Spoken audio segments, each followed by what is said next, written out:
રાજકોટમાં ગ્રામ્ય વિસ્તારમાં નકલી તબીબ ઝડપાવાનો સિલસિલો હજુ પણ યથાવત રહ્યો છે। મેટોડા જીઆઈડીસી વિસ્તારમાંથી ડિગ્રી વગરનો નકલી તબીબ ઝડપાયો છે।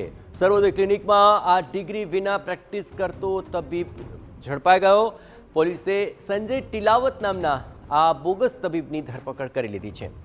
ક્લિનિકમાંથી જુદી જુદી પ્રકારની એલોપેથિક દવાઓનો જથ્થો પણ કબજે કરવામાં આવ્યો છે। અને આજ મામલે વધુ વિગતે વાત કરવા માટે જોડાઈ રહ્યા છે રાજકોટથી સંવાદદાતા મોહિત ભટ્ટ। મોહિત, વારંવાર આવા નકલી તબીબ ઝડપાઈ રહ્યા છે, કઈ રીતે આ તબીબ વિશે જાણ થઈ અને અત્યાર સુધીમાં શું કાર્યવાહી થઈ? જયેશ, ખાસ કરીને ગ્રામ્ય વિસ્તારો અને ઔદ્યોગિક વિસ્તારો છે કે જ્યાં પરપ્રાંતીય મજૂરો અને શ્રમિકો છે તે રહેતા હોય છે।